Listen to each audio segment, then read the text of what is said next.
What's up, everybody? EJ Hassenfratz here from School of Motion, and today we are talking all things workflow, how to make the best out of your workspace to make you work faster, some R25 specific stuff, and then we're going to dive into some Redshift nodes that can help speed up your workflow as well, just some Redshift tips.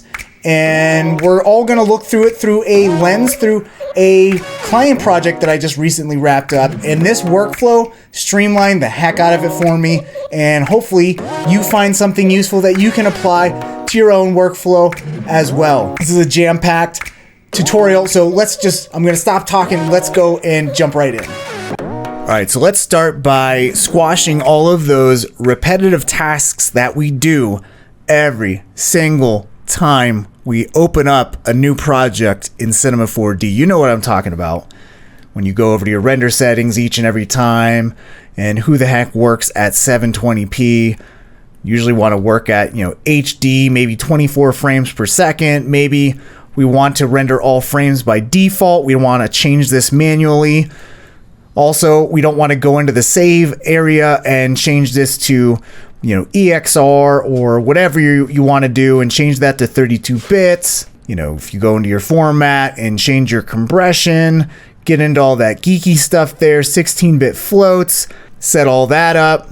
And then what the heck are we even doing? We're using standard. Why in God's name would we do that? We're either going to use Redshift or Octane or Arnold, but seeing as I only have Redshift and Octane, I'm going to roll with Redshift. And then when we go to Redshift, maybe we don't want to start out with this basic mode because we ain't basic here. We're advanced, right? I hope so. Let's go into motion blur. Let's turn that on because typically you want a little bit of motion blur. Global illumination, by default, this is already on. So thank you, Maxon, for doing that. And then AOVs, maybe you want to set some of these up already and you can go ahead and do that. Maybe depth is something you use all the time. Beauty, whatever. Close out of there. And then, whatever else that you find yourself changing for every single project that you create. Maybe multipass image, we don't even need that because everything's in a encapsulated OpenEXR when we're doing AOVs. Things like that. Once you get to that point, we can then move on to things like preferences that we usually change every single time, or we want to change from the default. So we'll go to Edit, Preferences. And let's start out by changing this Segoy to where's Comic Sans here? Let's get Comic Sans. No, I'm just kidding. We're not going to do that. But if you wanted to, knock yourself out. What we are going to change is in this files area. And for the love of God, turn on autosave. And, do it every 10, 5 minutes, whatever. And what this is going to do is save a copy of your project every 10 minutes. And this is the limit where it saves up to 10 copies, okay? So just please do yourself a favor. Your future self will thank you. Go ahead and do that. As far as some other stuff and preferences that I like to change, I like to change this undo depth because usually when I'm working, I'm like, oh crap, I don't like this. I want to go back to where I was before. And yes, autosave helps that. But I also like to, hit undo 100 times to go back to where I was. So I don't like to have this limited to just 30 undos. So basically this undo depth is capping how many undos you can do. And I like to crank this to at least 100. Another thing I like to change here is the memory in the picture viewer. So if you ever go into the picture viewer while you're rendering and you want to, if you're rendering a sequence, you want to hit that play button. And what that play button will do is first cache those frames to be able to play back in your picture viewer. And sometimes when you don't have enough RAM allocated to the picture viewer, it's not going to cache the entire sequence. So what you can do is, just up this a little bit. So what I can do is just double this. So I'll hit the multiply sign. Let's multiply that by 2. So now we have double the memory allocated to our picture viewer. Now, as far as this all goes, I think we're good. But as far as saving all of these changes we did here, we haven't saved that yet. Okay, so don't close out anything yet. Another thing you can do when you are saving a preset project file, so a project file that is your default scene that loads up every single time you make a new project, you can actually, if you always are needing a Redshift camera loaded up, what you can also do is go and create a Redshift camera here. Look through it, why not? And then go and you're always going to use area light, so maybe start out with an area light. And maybe you want to be all nice and fancy and group this under scene objects, null. And maybe you want to, color this a certain way by going into icon settings, going to a custom color. Yellow is cool. You can also go and maybe even load a custom shape for that scene null there. So I'll go ahead and do that, double click. So now we have a null. That icon's now a circle with scene objects. Okay, so then we got our light, and then we have our Redshift camera. And say we want to have these objects always in our object manager every single time we create a new project, we can save that, which is super cool. All right. And why not just throw in a jiggle deformer for good measure? Because you never know when you're going to need a jiggle in your scene. So let's just make sure we have that every time we create a new project file. Now to save all this, what we're going to do is go to Window, Customization, Save as Scene Default. Okay. And what that's going to do is you're going to notice that your untitled project is now called new.c4d. And if I go and create a new project file, it's going to say this project's already open. Do you want to open it with the same name and title? You can say no. And this is going to be your new default scene file. And if we go into your project settings, all those changes that you made are now there. We don't have standard as our default renderer. We have Redshift. If we go into the Redshift settings, we now have motion blur turned on, just like we set it up. And maybe we say like, oops, I forgot. Maybe I need to have progressive passes not be this high by default. Maybe this is 64. And then it's like, okay, well, how do I change that again? How do I update this? Well, to do that, all you got to do is go back to Window, Customization, Save as Default Scene Layout. And now, let me close these. And if we create a new project file, you'll see that now, if we go to Render Settings, go to Redshift, that progressive passes is now going to be defaulted to 64 passes, which is really all you really need. And we have our jiggle, we have our scene objects, we have our starter area light, and we have our Redshift camera. Now we can go well beyond this. We can also create a preset UI. So you may love or hate the new R25 layout, but you can always customize it to your liking. So one thing that I really am not a fan of is that Reset Transform is buried right down here in the hidden coordinates manager. What I like to do is I like to have my Reset Transform be docked somewhere up here.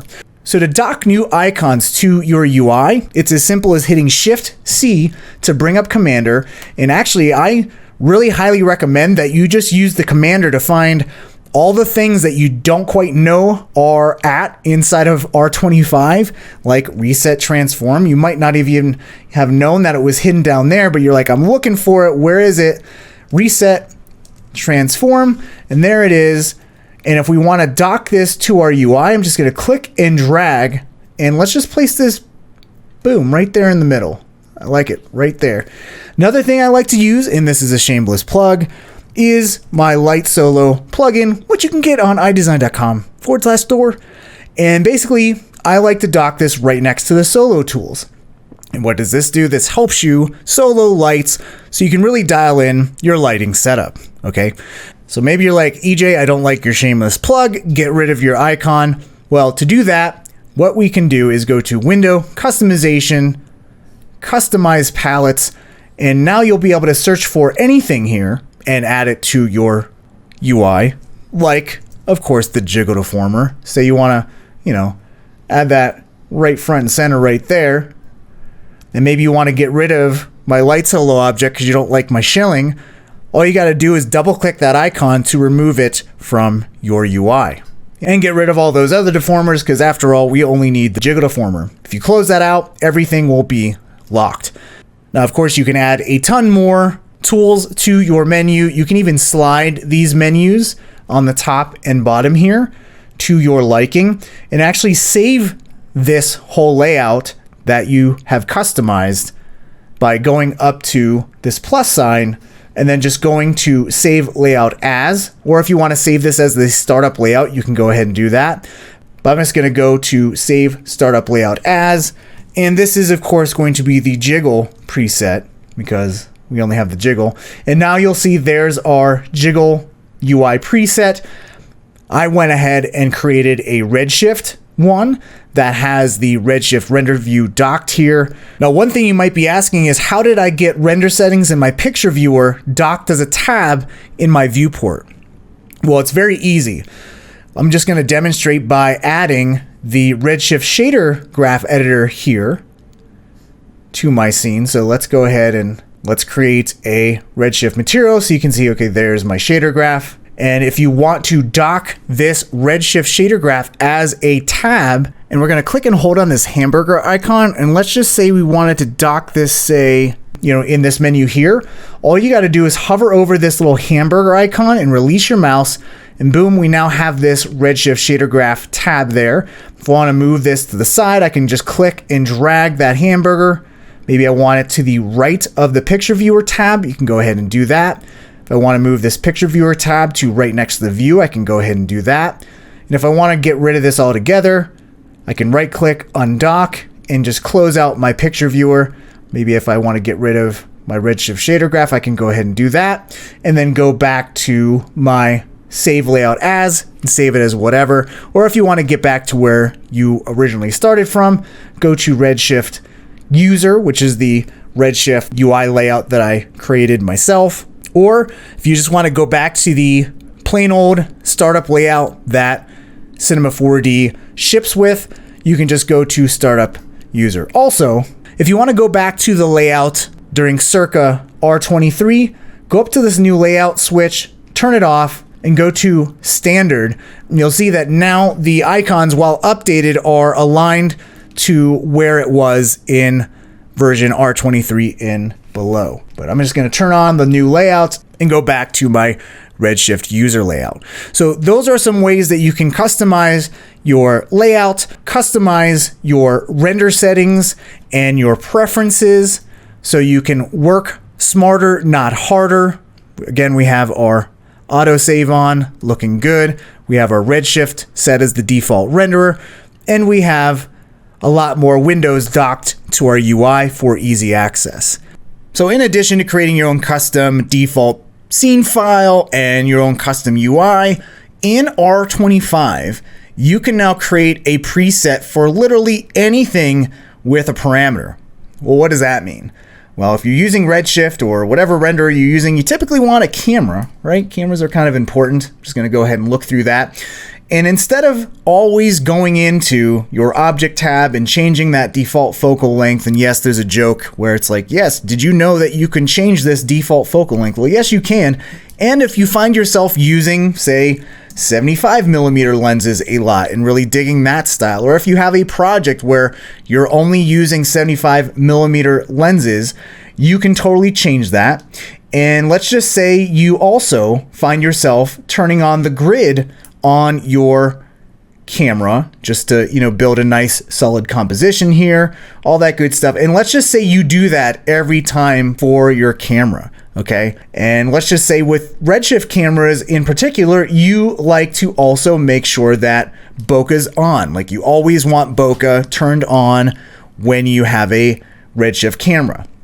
So all those changes that we did, the focal length, the compositional helper, even the bokeh, if you want to store that as a custom preset, all you need to do is come to custom, this drop down menu here, and go to save preset. And this will allow you to name this camera. So let's just name this 75mm camera, and let's just click OK. And so now let me just go ahead and delete that camera. Let's go to create a brand new camera. Let's look through it. Now, if we want to load up all those changes, all we got to do is go to this drop down menu, go to custom, and you'll see we now have our 75mm lens with our compositional helper grid already enabled. And then if we go to our Redshift camera tag, you'll see that, whoops, the bokeh didn't take. And why that happened is that we saved a preset for the camera, but not the actual tag. So you see, if you click on this tag, you can go to override and enable. You can even have a preset LUT that you like to use loaded up in here and save all those default settings like the bokeh and the LUT. Let me turn that on. and maybe you like to have none, so you're just deriving the focal distance manually and the COC radius manually, and you want to save this as a preset. Well, you can go ahead and come to this drop down, save preset, and this is going to save a Redshift camera preset. So I'll just type in RS bokeh / LUT. Let's just say I loaded a LUT in there, and I'll hit OK. And now let's delete the camera yet again. Go in, create a new camera. On the camera, we can load in that 75mm camera, and then on the tag, we can load up that Redshift bokeh LUT, and that will load up the bokeh, that will load up the LUT. Even if you had like a LUT loaded up, it will load that up and save that in that preset.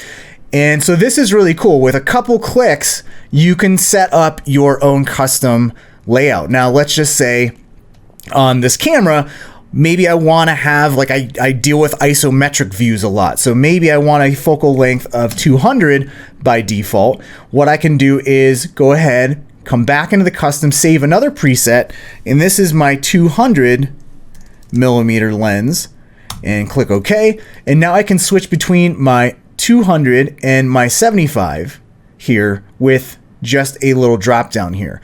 If you're wondering where all these presets are being saved, if you go on over to your asset browser here, you can see here are all of the presets in this preset folder, and you can see that I have two camera presets, the 75mm and the 200mm, and I have that Redshift bokeh LUT preset as well. And you might be wondering, well, what if I just want a preset object that is the Redshift camera with that Redshift camera tag with that LUT and with that bokeh enabled, and want that as its own object versus having to come into the camera and set your preset there and then clicking on the tag and setting your preset there?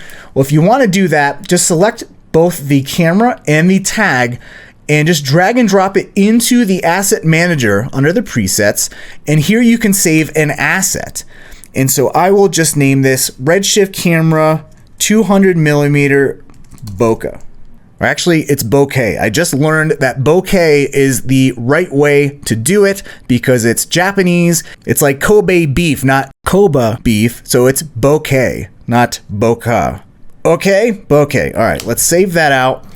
And now we have this Redshift camera object preset that if we drag and drop this into our scene, there's our camera. It's set to the 200mm, and we have our Redshift camera tag that's set to this Redshift bokeh LUT setup. Okay, so multiple ways to be able to change all that kind of stuff. Now, another thing I like to do is use lights with gobos or textures loaded up as a light map. And typically I'll use GSG Plus to be able to go ahead and do that. So if I go and open up the Plus library here, and let's go to area light maps, one I like to use a lot is just the softbox with round corners. And so what I can do is just drag this texture into there and just select that softbox round corners. You'll see that's loaded up. Now, if I want to create a softbox with that round corners every time on this Redshift light, what I can do is, irrespective of all the other settings, I can save a custom preset for just having this texture loaded up in a Redshift area light. So to do that, I can right click on the parameter that I want to save as a preset and go to save selected parameter as a preset, which is that texture field. And now I can say this is a Redshift light rounded softbox, and I can click OK, and you'll see that now we have this Redshift light preset. If I add a new area light in here, I can go to my custom dropdown and choose Redshift light rounded softbox, and that will load up that texture from that GSG material pack. Now let's just say you also like to use dome lights and you like to have that HDRI Link Plus already loaded up, so you can easily just open up the Plus library, go to your HDRIs, and load up whatever you want. Instead of manually having to add the GSG Plus tag to that all the time and at least have a texture already loaded up in that dome light, what again you can do is, just like we did with that Redshift camera with that tag, is just drag and drop this whole object into the asset manager and just save an asset. So this is Redshift Dome Light and then HDRI GSG Plus and click OK. So now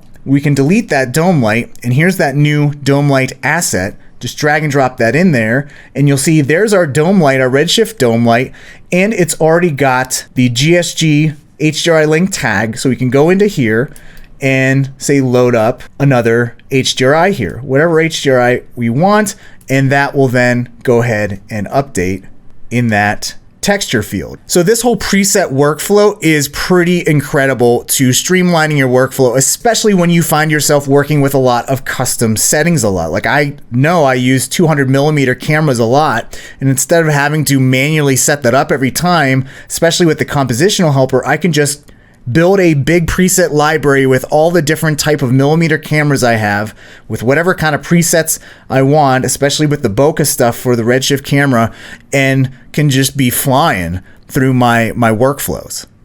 All right, so we've been talking a lot about how to work faster in Cinema 4D in general, and how I want to show you is through the lens of a client project that I did, where basically it's a company that is making this massager gun. They wanted it to look very Google Nest-esque, and I had to create all these different renders for their product website. Now this product came in 5 different colors. So in each of these renders, I had to set up a version of it for all of the different colors. And that became pretty laborious unless you come up with a strategic workflow.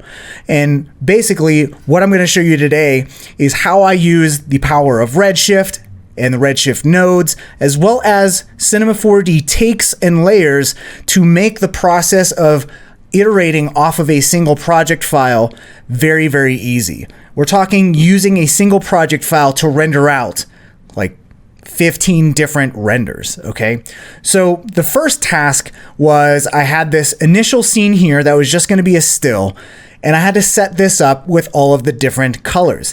Now, the GSG Plus material library helped me out a lot as far as giving me a good base to start adding materials to this product. Now, the main challenge was that each product color would have to be in a scene with the product color and then have a matching background that also had that product color. And again, I had to render out each of those 5 color types this product came in to their own, render. So in a typical workflow, you would think, okay, I need 5 different colors. I'm going to create one material and set up all the nodes for that. So you can see I have a roughness texture. I also have a normal texture here that's driving into my main material. And you'll probably think, okay, I got this all set up. What I'm going to do is just duplicate this material and then just simply change out the color and create 5 different materials. And I do the same thing for this floor material. And this floor material is slightly different. It doesn't have as much shine as the main plastic color of our product here. So this background material is slightly different. So you would typically think for that, you would set up the floor material and then duplicate it 4 times and then just change the color that way. Well, the problem with that workflow is what if the client had a change and maybe it was too shiny? Maybe something wasn't shiny enough. You would have to go in to each of those 5 materials and adjust all of the, say, roughness values of those materials, and then that just becomes very laborious. So what I'm going to show you is how you can set up a single material where I can basically reuse the rest of the nodes in this material setup, but then be able to switch out the diffuse color with a click of a button. And that's exactly what we'll do here. So what's going to help us set up all of these 5 materials is using something called a shader switch. But of course, I need to load up all of the different brand colors first so I can switch between them. And how I'm going to do that is by creating a color swatch palette. So I'm just going to twirl down this color chip here, and I am going to go to this image area, because what this allows you to do is allows you to load up an image and be able to sample colors from that image. So the client sent me a color swatch, so let me go ahead and find that. So there's my color swatch. Just going to open that up. And you can see here is all of the different brand colors. There's a terracotta version, blue, there's gray, and then there's like slate, so like a darker gray, and then there will be just like a white version of this product. So basically, I'm just going to sample all of those different colors. So I'm going to choose that, and then I'm going to add another sampler dot here and set that up there. Click the plus button to add yet another sample swatch. So I'll grab that, and then I'll make one for this darker color. And then I'll add one more for this slightly gray color here. And these are the 5 different colors of this product. Now you'll see when I went ahead and placed all those sample dots, this created a color swatch right down here. Now I want to save that because if I, switch out of anything, I'll lose this. So what I'm going to do is right click on that color swatch, and I'm going to say create a new group with those colors. And I'll make this global because if you don't, this swatch will only live within this specific project file. And I want to be able to use this globally and load up this color swatch in other project files. So I'll click on global and I'll just name this massager colors. And so now you'll see, I actually already had one there, but you'll see that this will be loaded up in all of the global color swatches that we have set up. So now what we can do, let's fold this back up and let's actually select the terracotta color first, close that up. And what we're gonna do to call up all of those different colors is use something called a shader switch. So I'm gonna hit Shift C to bring up the Redshift commander and just look for shader switch. And I'll just double click there. And basically what a color switch does is allows you to call up a bunch of different shader colors, or you can even pump in multiple textures into each of these shader slots. So you can see you would just create those shader inputs and feed in image textures to those slots, but we're just dealing with color here. So what I'm gonna do is just click on this first swatch, go to this color swatches button there, and you'll see that will then bring up the saved color swatches that I had. Now you have to double click to load up a color, and so that's loaded up there. I'll just click out, and then for shader 1, we'll do the same thing. Let's grab that blue, so double click, which will be our 5th shader, will be that cream color or off-white color. Cool, so we have all these colors set up there. If I just go ahead and output this to my diffuse color, let's go ahead and let's actually maximize the Redshift render view by alt clicking on that little hamburger icon. And then what I'm going to do is just dock this shader graph to the right of it, and let's fire up our Redshift render view. And so you'll see nothing has changed because the shader selector is set to 0, which means that it's going to pump in whatever color or image texture is in this shader 0 slot. Now, if I change this selector to 1, see how this changes to blue. Now, I'll mention that this plastic color material is already applied to a bunch of these objects in my scene. And you'll see that this is, of course, not going to affect the floor material. That's going to retain that terracotta look, okay? So this is only affecting the plastic color. So if I go and change this shader selector to 4, it's gonna go all the way to that white. If I move back, you'll see that we're cycling through all of these colors in this shader slot there. So this alone is pretty great, but what if you, say, wanted to have the colors on this dock be different from the colors of this main massage gun here? You would think that, okay, well, I just have to make a second material for each of the objects that I want to add a different color to. And you could do that, but there is a much more streamlined way to be able to do that using nodes and this shader switch. So basically what we can do, let me just reset this shader selector back to 0, so we should have this go back to our terracotta. And what we can actually do is I have 2 Redshift tags applied to these 2 objects here. Let me just go ahead and delete those and I'll add them back again.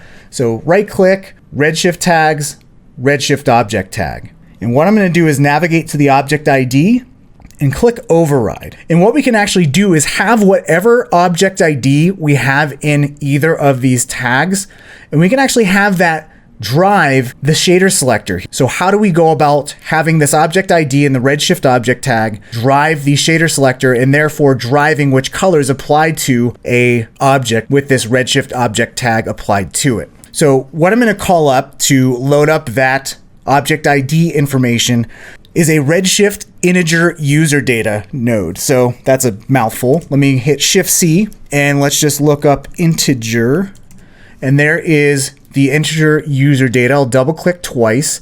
And basically what I'm going to do with this is it's going to ask for an attribute name. And if I go to this twirl down, and if I go to objects, I can go to object ID. And what that's going to load up is the RS object ID attribute. And this is what's going to be used to then, if I output this, I can go and say, I want that Redshift object ID number to drive the selector. And if you remember, the selector was this number right here, okay? So if we set this up properly, I should be able to go onto this massager here and change this to 1. And you'll see that everything under this null, this massager null, all these objects are going to have this object ID 1, and it's going to then use this shader 1 color and apply that to that object. So on the dock, let's put in 2. So with that, this integer is outputting the number 2 into this shader selector, and therefore is then outputting this light gray material, okay? And that's all being controlled by this object ID. So with that, we have a single texture being applied to multiple objects and applying different colors to them. So now if we ever need to, say, adjust the roughness here or the normal texture or whatever, maybe we want to add some sheen to this, we can do that, and that will then propagate to all the materials that have this plastic color material applied to it, which is really awesome and a huge time saver. So now that we got this set up, we also need to basically replicate this node setup and apply it to our floor material. And actually, I'm going to need this in all of my other project files too. So maybe I want this shader setup with these colors saved as like an espresso preset or a node preset. So what I'm going to do that and to save this as a espresso node preset is right click, and I'm going to convert this to an X group. And then if I select this X group, I can go to the basic tab, and I'm going to rename this object ID shader switch and hit enter.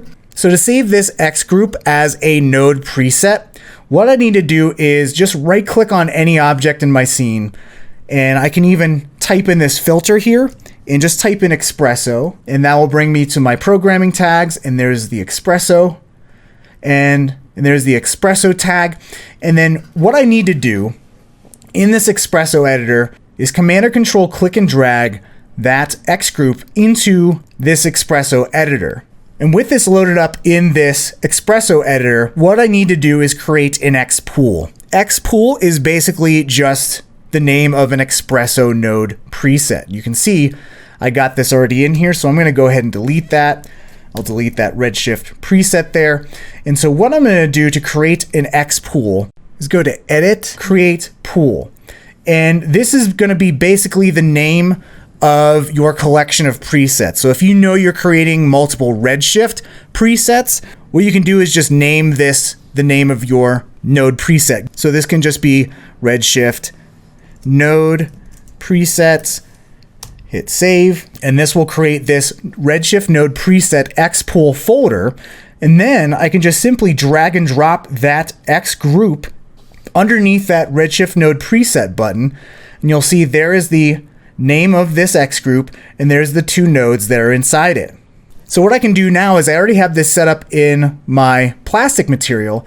Let's go ahead and open up that floor material, and to load up that X group, all I need to do is let's go over to this object manager here so I can bring up the Cinema 4D commander and hit Shift C, and let's search for espresso pool, and I'll double click that, and this will bring up our espresso pool window, and there's our object ID shader switch X group preset. So all I'm going to do is drag and drop that into my shader graph here, and then just connect this output node to the diffuse color. And now you'll see if I go to my floor object, which is this GSG psych object, you can see that that color just defaulted to that terracotta color, because by default the shader selector is set to 0 because we're not using any object ID. There's no Redshift object tag assigning this object an object ID that this material can then use to apply a color. So to fix that, I'm going to right click,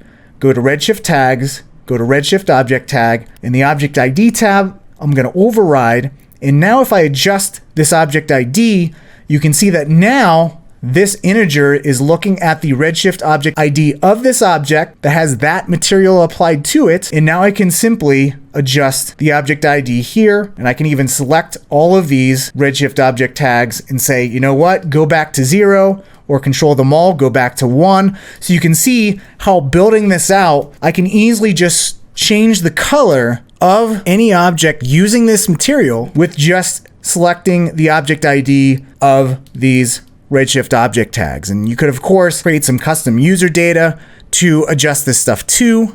So using this setup, we can then make all the changes we want to these two materials and generate all those brand colors from it. Now, the one thing we might want to do is maybe with this floor color, we want to say either lighten or darken that color of that floor background. So I'm on the floor material. What I can do is Shift C and grab a color correct, and I can pump this X group into the input and then output this into the diffuse color. And then I can just adjust like the level scale here. So that will make just the background darker.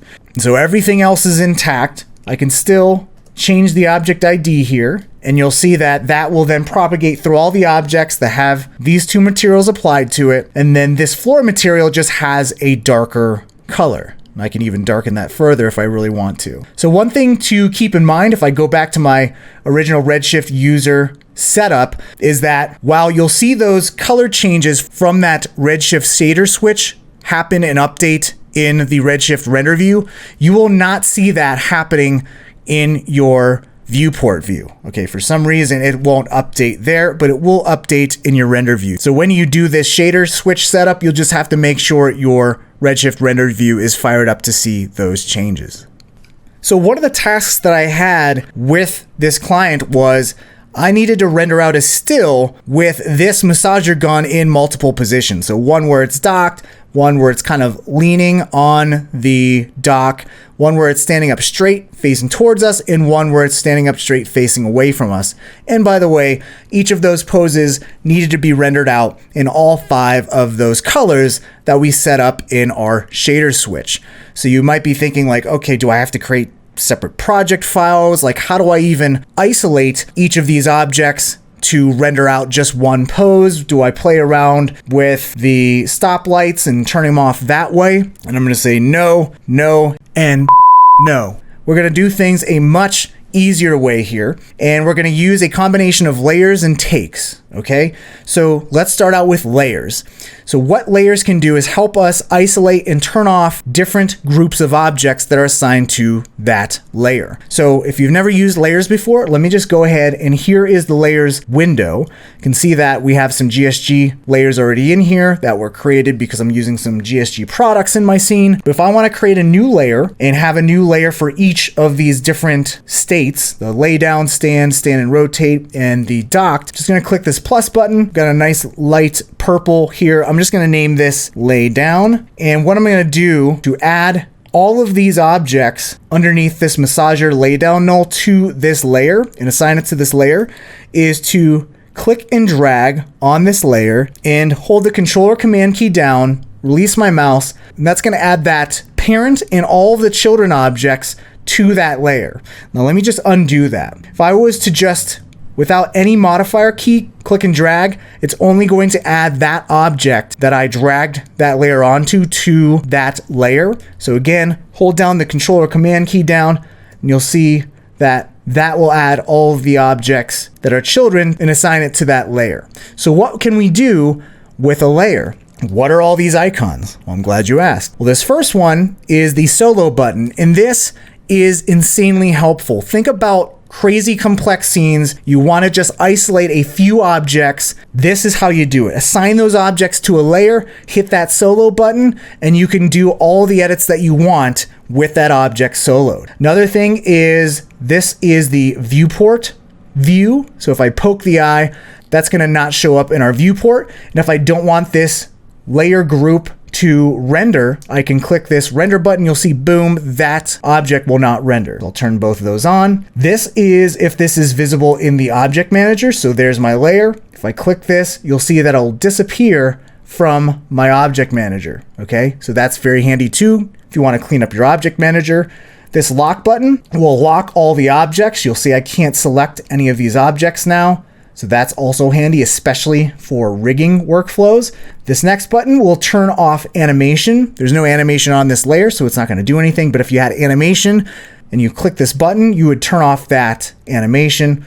This button here is for generators. It would turn off all generators that would be assigned to this layer. So think of generators and even deformers, which is this next button here. You can turn off deformers. Both generators and deformers are always calculating and can slow down your viewport. So this, again, a very easy way to optimize your scene, not only by turning things on or off or soloing them, but by turning off things that are calculating and slowing down and contributing to a slow viewport. Now, this next one here is any expressions, espresso, constraint tags, anything like that.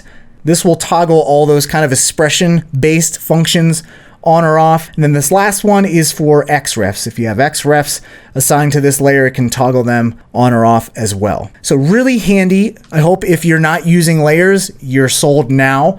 Let's go ahead and create a few more layers. And man, they're just the ugliest colors. This is like goose poop brown. I don't know what that is. Let's change that color. Let's also double click on that color swatch, change this color too.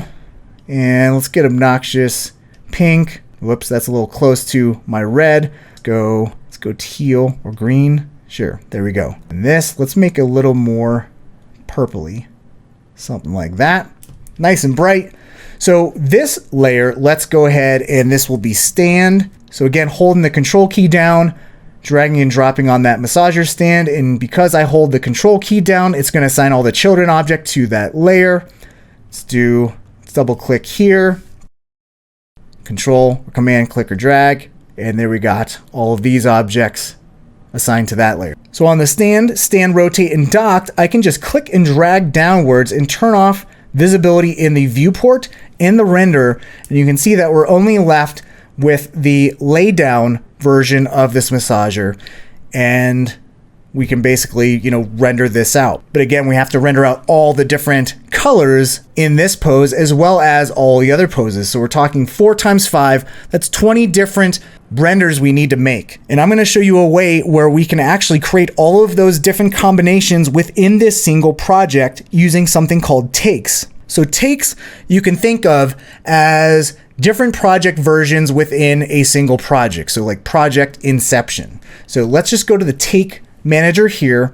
You're going to see that we've been working on this main take, and that's where our main project lives, right? But if we want to make and iterate off of this main take, what we can do is click this button here, and that's going to add a new take. And what I'm going to do is I'm going to rename this, and I'm going to name this terracotta.laydown, because that's the current view we have here. Terracotta is the color, and laydown is the pose that massager's in. Now, one thing to know about this whole setup is any children takes will inherit any modifications of parent takes, okay? So with this whole lay down setup, I can make 4 children that are in the same pose but have different colors. So what I'm gonna do is right click and go to new child take, and you'll see that we have these little crosshairs, and these are like the crosshairs on cameras. Remember, if a crosshair is active on one camera, that means you're looking through that camera, and this means we're looking through and making changes to this new take here, which will be blue.laydown. And this is actually important what you name these takes, because when we render this, we can actually use these take names to name our rendered images or rendered files. So keep that in mind as we're building this out. Okay, so we got our blue laid down and we don't have the blue color. So we need to make sure we're looking through this take and making changes to this take. And what we're going to do is we're going to go to our objects. We're going to select all of those Redshift object tags. We're going to go to the attributes, and we need to change this object ID. And you're going to see this is grayed out. And that's because by default, all of these objects are locked, so you don't accidentally make any changes. But what I'm going to do is I'm going to turn on this A, which is for auto take mode. And you can think of this as automatic animation or automatic keyframing mode, where Cinema 4D is going to store any change you make on an object and store a keyframe for it. For takes, what it's going to do is store any changes you make to your scene, whether it's position or attribute change or anything like that. It's going to store that in that active take. So we're going to do just that. So with this blue laydown take active, I'm going to change the object ID of all 6 of those Redshift object tags, and you'll see that changed everything to blue. And you'll also see that in this area that was empty before, we have these stored changes. And you can see that in this take, we have this Redshift object. And then if you twirl down, it's showing that, okay, you changed the object ID, you changed it to 1 in each of these Redshift object tags, okay? Now we need to make 3 more of these takes for different colors. So I'll command click and drag to duplicate that take. I'm also going to move this to live in the same level of hierarchy as the previous take. And I'm just going to double click this name, and this will be gray. So I'm going to make sure that this take is active, and I'm going to go and I'm going to, with those Redshift object tags selected, I'm just going to change this to 2. And you'll see that will now update to that gray color. You also see that the object ID is 2, and that change is stored on that take. Let's command click and drag another time. Let's make sure we're in the same level of hierarchy here. Let's rename this to dark gray. Let's make sure this take is now active. Let's change the object ID. Now that darker gray is stored there, and we'll command click and drag one more time, and this will be the white version. We'll look through that take, make sure this take's active, and then object ID 4. Perfect. All those changes are stored throughout each of these takes. There's the terracotta, there's blue, there's gray, there's dark gray, and there's white. Awesome. So now all we got to do is set up the different poses. So we have the lay down in all 5 colors. What we can do now is command click and drag this entire hierarchy, and let's look through this take. And I'm going to double click on this terracotta version, and let's rename this stand. Okay, and I'm just gonna go ahead and quickly rename all the stuff really fast. So all of these takes have all the colors already set up. The only thing I need to change is the pose and the object that's active and visible, showing that pose that we want. So I'm gonna make sure that I'm in this topmost take. The thing to understand about takes is any children take will inherit any changes to a parent take. So I have this terracotta stand selected. I'm going to go to my layers here. So instead of having this lay down layer visible, I'm going to go to my objects. I'm going to turn off the visible in the viewport and render on the lay down layer. And I'm going to turn on the visibility and render visibility of the stand object here. So this stand object and all its children. Now we can go to takes, and if we did this right, you can look at what changed on this take, and you'll see that the basic properties of the layers changed. So that's all stored there.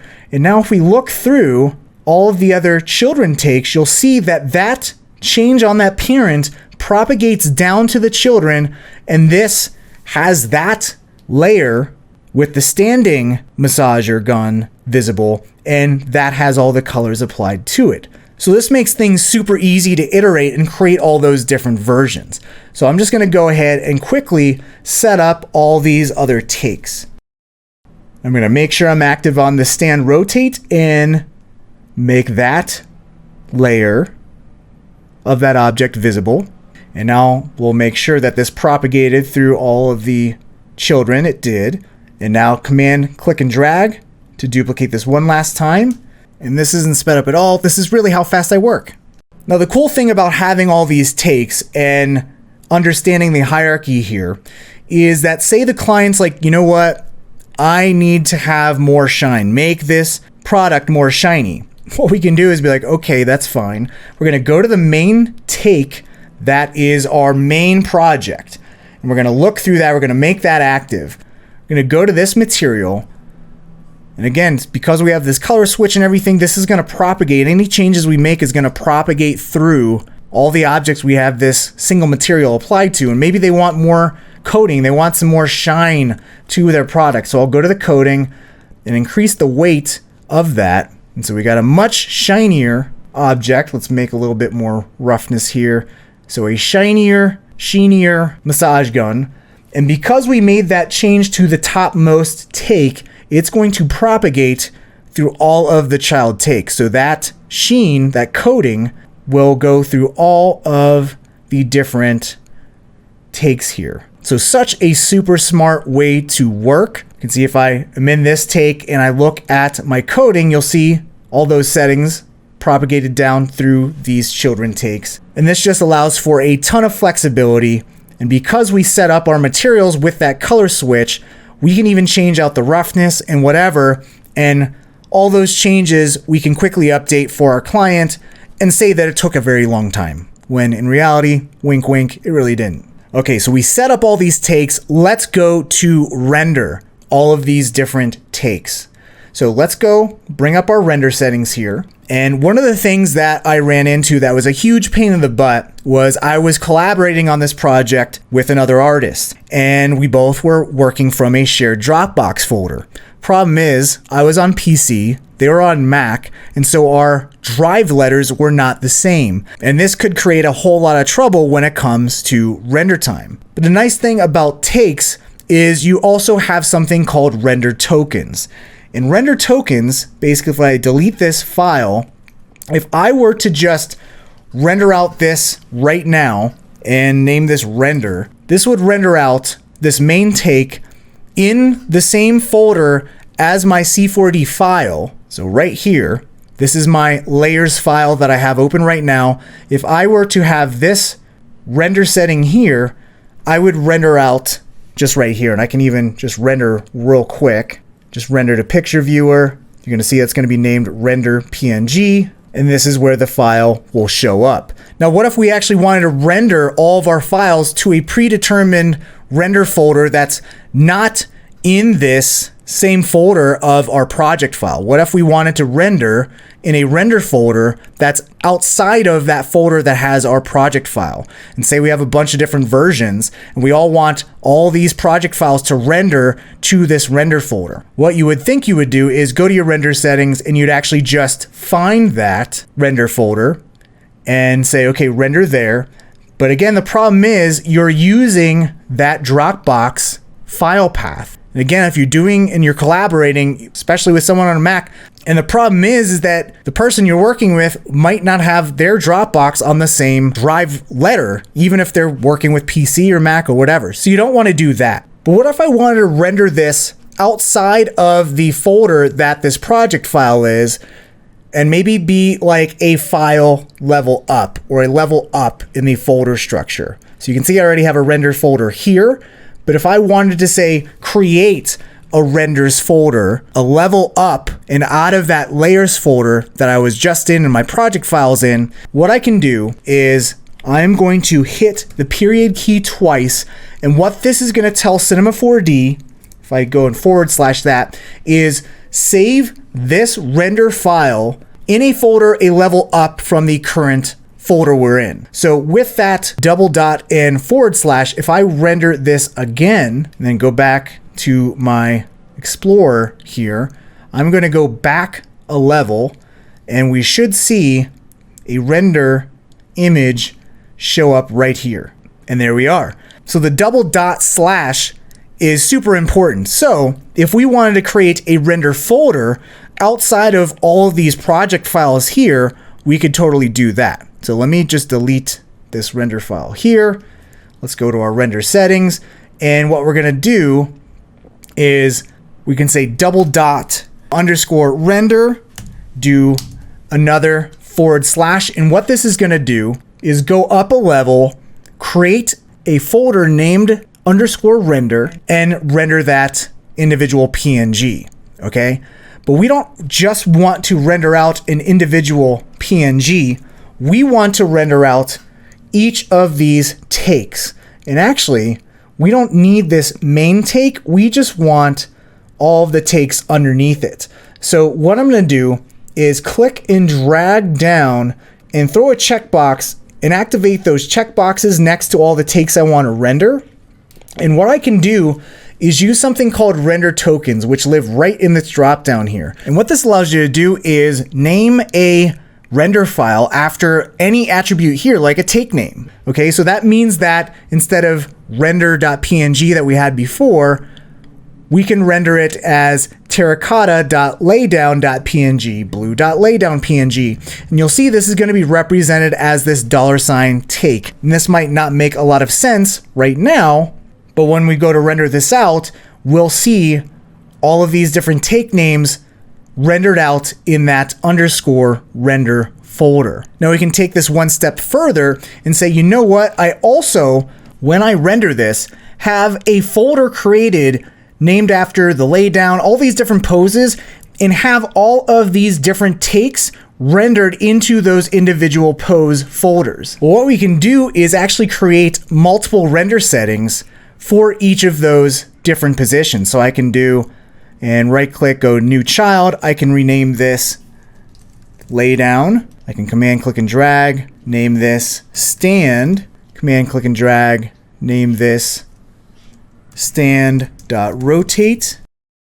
And in this laydown, I can say after you create that underscore render folder, go and create a folder that's named after my render setting. So you can say there's RS, and I'm just going to hit a / so that will then make a folder based off of the name of this render setting, and then that will then render the file and name it the take name. Now we need to assign each of these render settings for each of these groups of takes.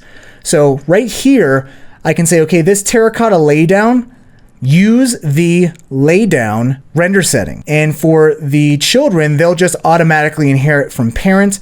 This terracotta stand, I'll say use the stand render settings. And then for the stand rotate, use the stand rotate. And then for the docked, use the docked. So in each of these, I can just copy and paste these render tokens. And with any luck, we should be all set to render. We've got our output set, 1600 by 1600, just a current frame. To render all of these takes, we are going to go to render and render all marked takes, not all takes, but marked takes to picture viewer. Now the marked takes are all of those takes with those yellow checkboxes. And if we did this correctly, when this first image gets rendered, we should see an underscore render folder populate. There it is. And inside that render folder, you'll see a laydown folder, again, named after our render setting name. And then inside that, you will see terracotta laydown, which is named after the take. So tokens are super key to really streamlining your workflow, especially if you're working on Dropbox with multiple people. This will then create this underscore render folder, and whether you're on a Mac, on a D drive, or a PC with a C drive, you can all render the same Dropbox folder as long as you take into account which project file you're rendering from, and then using that double dot to go up a folder level and create a new render folder. And in that underscore render folder, create a folder based off of the name of the assigned render setting of the take, and then name the image based on the name of the take. So my render just ended, and here is that underscore render folder that was created outside of that 04 underscore layers folder that had the original project file in it. So there it is. And then inside that folder, that underscore render folder, we created with a token, this $RS, a folder named after each render setting associated with our take, okay? So you can see docked, and if I double click and go into docked, that in that folder named after that docked render setting, we then have our rendered images named after that assigned take. So terracotta docked, white docked, dark gray, gray, all here. If we go up a level and go to lay down, you can see the folder is named after the render setting, lay down, and then the rendered images are named after that lay down take. So blue, gray, dark gray, white, terracotta. So this is super powerful workflow. So one last tip, remember we used this double dot slash to get out of the folder that our project file was in to render the render folder a level up in our file structure. If we wanted to go 2 levels up to say, which is this, my Dropbox here, if I wanted to do that, I would just go ahead and do double dot and then /. So we're going up 2 levels in folder structure, not 1. Okay, and you can go multiple levels up as much as you want. Now I'll close with one last example of how powerful this workflow is and how I used it on this client project. So the client wanted 2 versions of this animation here, one that was 16:9 and one that was 9:16. So what I did was I created 2 takes and 2 cameras. So one camera that had composition that fit for 16:9, and then one camera that fit for 9:16. And then I also created 2 project settings, one that was 16:9, so you can see 1920 by 1080, and then another one that was 1080 by 1920. So you can see that when we're in this 9:16 and we go into the 9:16 camera, that works well. And when we go to the 16:9 camera and go to the 16:9 project settings, that looks good as well. But how do you render this out? Well, we render this with takes. And what I did was created 2 takes, one that was named 16:9 and one that was using the 16:9 camera. So you can actually choose which camera a take will use when it renders. And you can also set the render setting that your take is using as well. So the 16:9 take is using the 16:9 camera and the 16:9 render settings. And then the 9:16 take is using the 9:16 camera with the 9:16 render settings. Now I hope after watching this, you kind of think about how you can approach projects and optimize your own workspaces and workflows so you can work smarter, not harder. And again, spend more time on the creative and less time on how am I possibly going to set up all of these renders and all that kind of stuff. Like, let Cinema 4D do some of the heavy lifting for you. It's what it's there for. What I'll leave you with is that if you thought learning Cinema 4D and how you can use it in production was helpful for you, like you saw in this video where I kind of guided you through this client project and how I approach it, that's exactly what we do at School of Motion in our 3D courses.